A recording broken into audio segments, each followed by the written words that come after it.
Welcome to another episode of Built by Liquidation, a liquidation podcast where we introduce resellers to liquidation. And today we are talking about the state of the liquidation market. I've gotten a ton of calls over the last couple of weeks, especially this week, from customers, from vendors, from friends, and we're all in the same boat. It seems like the liquidation market is dead. If not dead, it's definitely extremely slow. Prices are going up. Customers aren't buying, and it's really been depressing for a ton of people. So, is it going to get better? No. It's really not. Some stuff will get better, of course. It's summer. I don't want people to stress about slow sales. People are out of town. People are on vacation. The economy sucks for a lot of people. People have other stuff to buy besides. We are in an industry where we sell consumer goods. Yes, we sell them at a discount, but we primarily sell things people don't need, they just want. And so when times get tough, they're going to buy the stuff they want from us, but they're tight with their wallets right now. So that part will change. Fourth quarter's coming up. Christmas is coming. There is a reprieve coming for sales.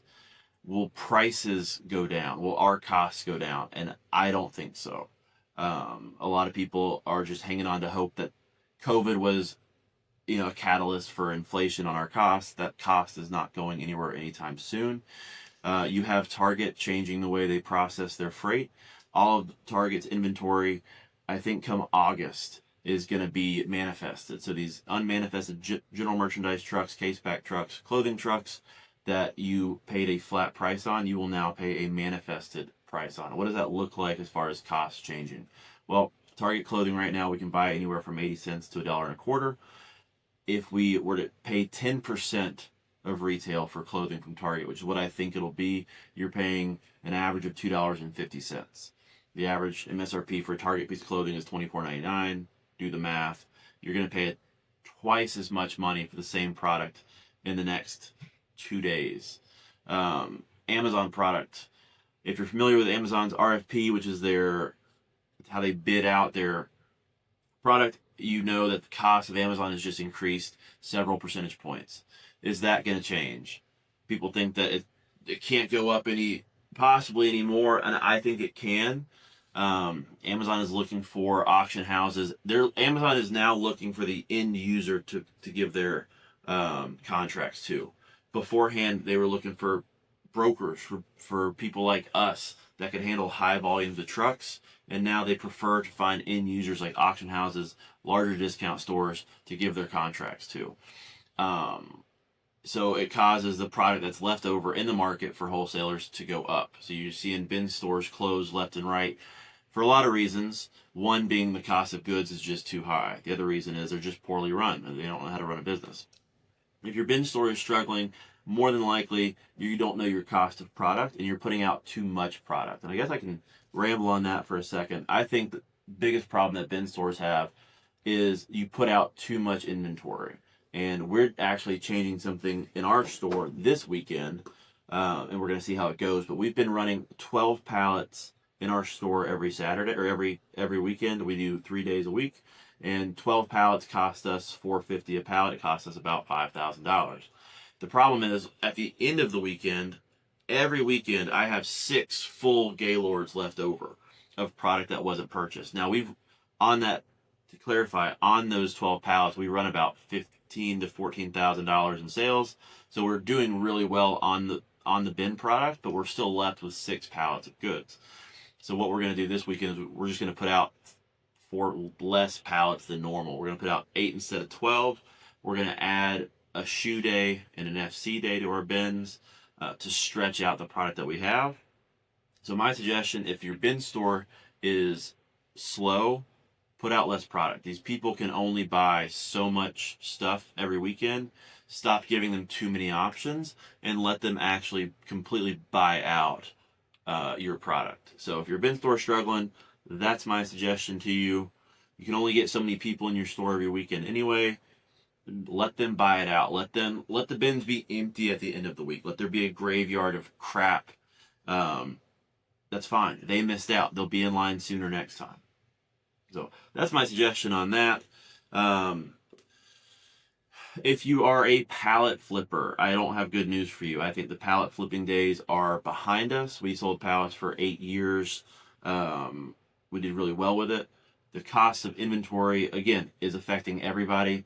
There's fewer and fewer spots to be in the middle, and pallet flippers are in the middle. Um, so if you're looking to get into liquidation, I've got bad news. I would not get into pallet flipping right this minute. I would wait. Freight costs are continuing to increase. Uh, shoot, last about 3 years ago, we were shipping freight from California to Fayetteville, Georgia, for $3,500.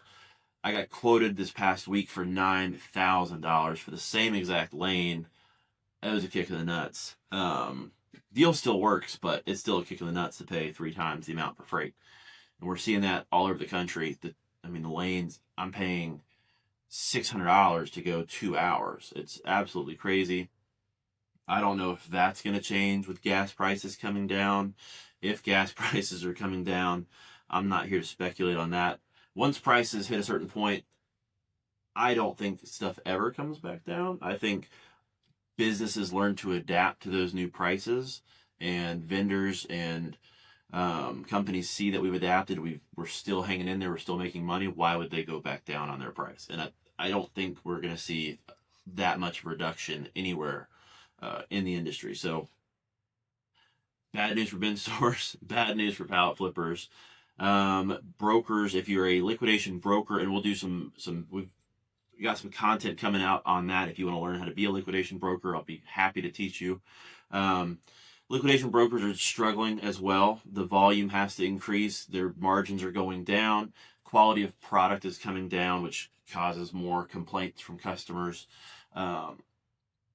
I would be very careful about buying from brokers today. I would find more of a direct source. I'd find someone who owns the product, the physical product, on their floor. That way you can buy straight from them and reduce the amount of issues that you have. If you're looking to get into reselling liquidation, I have good news. I think there's still money to be made buying liquidation inventory. I think you just have to get more creative. I think you should be looking outside of the box for categories to sell. I think a lot of people get in, they want to buy tools, they want to buy electronics, they want to buy all the fun categories. And those categories are just continuing to see competition come in, which pushes that price point up. So my suggestion, if you're getting into reselling, especially liquidation, find a category that people don't want. And what I mean by that is other resellers don't want or don't find sexy or don't find appealing. Get into home improvement, stay away from the tools section, and find the cabinets, the flooring, the vanities, the blinds. If you can find a buyer for blinds, you will get rich in liquidation. I promise you that. That's one category that I've never been successful with. But if you can find a way to be successful selling blinds, window blinds, you will make a crap load of money. I still think clothing has a lot of margin in it. I think a lot of us just dump clothing in our bins, or we set a set price for clothing at $4 to $5, and we really limit ourselves. If you look at, I was just talking to someone about this the other day. If you look at boutiques are getting $29.99, $40.99 for these dresses that we all sell for under $5. I think we just have to get more creative on how we sell, where we sell our product. There's a lot of vendor markets. We're opening one that I think you could get a higher price point in versus just selling. Oh, another call coming in all day. Yes, my point is find somewhere else to sell product versus just your flea market, your yard sale, your basic stuff. We've got Whatnot, we've got live selling, we've got TikTok, a lot of live selling platforms coming out, and I think you can make money with them. I've had a few videos where we say that we couldn't make money, that we passed on it, and we stopped selling on these platforms. I do think that it is possible for you to make money. I would just go niche. I had a guest on our podcast a few weeks ago. He sold fossils. He's doing really well. There's only 3 fossil sellers on Whatnot. So if you want fossils, you have to buy from one of 3 people. He's one of them. Everybody and their brother is selling liquidation pallets right now. Random pallet pulls, electronics. I would pull away from that. I would try to find a niche market and build a customer base around that. I think clothing would still do good on Whatnot if you have the patience for it. I'm trying to think what else would do really well on Whatnot that nobody's doing right now. I've heard food does really good, candy. We had Ray Todick on, and he did well with candy. If you're not a volume seller, if you're a small seller and you want to get started reselling, go on the apps. If you're a volume seller like us and you're trying to move large volume, I think you're going to struggle. But if you're just buying a pallet at a time, I think you can build a really nice community around you. I think you can still make money. If you follow Dawn Sorrows, she's a follower of ours, and she watches this. I'm shouting you out. I don't know what your channel is, but comment it below. Um, I'm watching her build a following slowly, but it's really neat to see. It's how we did it when we started. We started off buying individual pallets and reselling them on Facebook. Before the marketplace was a thing, it was all groups. We created our own group to get people to come straight to us, and we built a community around reselling our stuff. I think that's what's the most important thing. If you're just getting started, you don't have to have a retail store. You don't have to have a physical location. You can do this out of your garage, out of your basement. You want to build that community so you have customers who keep coming back every single week, and that'll speed up your growth a lot. So that's my suggestion for just getting started. Build that community right away. Get your Facebook pages, your Instagram page, your social media needs to get started right away. And then film the journey. One thing I really regret now that we're trying to break into social media is I didn't film our journey the entire way from start to finish. I did really well for about a year, 10 years ago, and I regret not filming it from then to now because I'd have a lot more followers and this whole process would be way easier than it is today. Fourth quarter's coming up. That's a fun one. We just had a commenter ask us what to do to plan for quarter four, how to take advantage of fourth quarter to make sure you make money at some point this year. We have a couple things going on. We have stacked up over the last few weeks and months all of our bin product that we need to make it from September through December.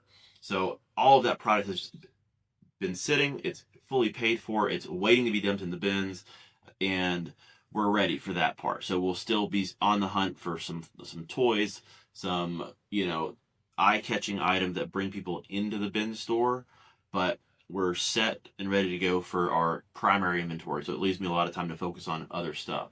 That would be, I think, I'm always hesitant to say buy more inventory. I'm not a big believer in stacking up inventory. 5 years ago, I would have told you something different. I would have told you, start buying toys now before summer's over. Buy a little bit while prices are cheap.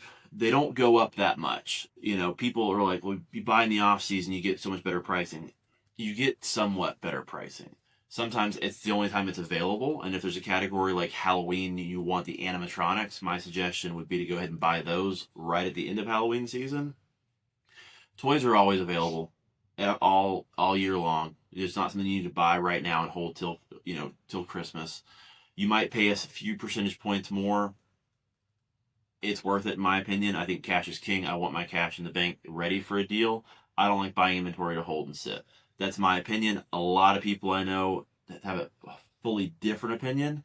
But like I've said before, and I'll say it again today, I look at the liquidation industry in the business as a tool. I don't look at it as a full long-term forever business. And I treat it like that now. So I look for deals that we can make cash on quick. We can pull our cash out. We can put it into something else. I'm not a big fan of buying inventory that's going to sit and take me months to sell. That being said, if there's a no-brainer deal that's going to take me a long time, and I have one coming in next week from California. We have a paint by numbers kit coming in that we're going to film a ton of content on. We're going to sell that deal straight to consumer. That deal is going to take me months to sell, and I've come to terms with that. I've set the money aside for that, and I've planned for it. But that's not how I handle liquidation. I like deals that I can buy today and sell within a week. So my suggestion for quarter four: get rid of all the shit you have right now. Now's the time. Put it on sale, bundle it, wholesale it, get rid of it, get the cash ready for fourth quarter. It's coming. People are going to start buying. They don't want to see the old shit that's been in your store all summer long, whether it's your retail store, your eBay store, your whatnot store. Find a way to move it quickly, build up some cash, and get ready to buy stuff that's going to move in fourth quarter. So that's my suggestion for quarter four. Don't stack up on inventory today. Stack up on cash today and get ready for the deals that are definitely coming over the next couple weeks and months. we've talked about the state of the liquidation market today. We've talked about should you get into pallet sales, how you should get into reselling liquidation in general. We glazed over brokering. If brokering is something you're interested in, let me know. We've got some more content coming out. Brokering is on that list. We talked about bin stores, the state of bin stores, how to make some money with your bin store. We talked about fourth quarter, what to do to prepare for fourth quarter. And I appreciate you guys listening. If you're on Spotify, screenshot that you're on Spotify and let us know, because we'd love to build up our Spotify listeners. If you're watching on YouTube, TikTok, or Facebook, please let us know that also. We want to know where our people are watching. And stay tuned for more content and more solo podcasts from Built by Liquidation.